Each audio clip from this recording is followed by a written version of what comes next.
You ever notice how things just accumulate in life? Christmas is a great example.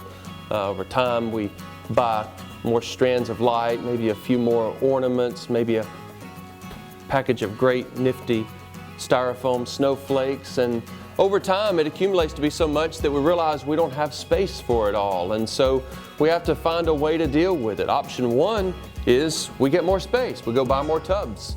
That's great as long as there's room for more tubs. Not, well, that leaves option two, and that is we stuff it, squeeze it down in there and just make it fit. Well, that works fine as long as nothing in there really matters that much. But what if there are precious things in there that will be harmed by squeezing them? What if there are things in there that are so important they need their own space? And that's what I'm talking about, because the same thing sometimes happens in life. Over time, things in life just tend to accumulate, and we run into some of the same issues. Because we pack in more things into our space, into our schedule, whether it's a new sport that we have to pack into the week, or new clothes that we stuff into the closet, or a new toy in the playroom, or a new activity that fills an already draining schedule. Maybe new big boy toys to find a place for in the garage. Maybe it's a few more hours at work to improve the cash flow. Or maybe it's a great new phone that allows us faster than ever access to Facebook. Whatever it is, over time we accumulate things and we're left with the same two options. Option number one, expand. But you can only expand life so much. Well, that leaves us option number two, and that is we squeeze and stuff.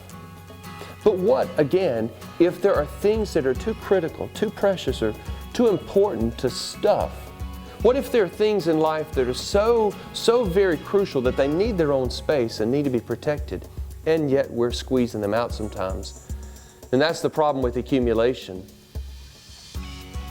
Ever feel like you are just maxed out beyond what you can handle? Ever stressed out? Maybe feel disconnected from God? Maybe like you can't even access heaven anymore. Something's just gone dry inside. Maybe you feel like the things that don't matter in life are squeezing out the things that really do. Jesus talked about it like this. He said there's a man that was going out into the field. He was scattering his seed to grow a new crop, and he said that some of the seed fell on the path, and so nothing really happened with it. The birds just came and ate it. Some seed fell on rocky soil, and although it sprung up, it really didn't last that long because it didn't have any roots. Some of the seed fell on good ground, and so it multiplied and had a great harvest.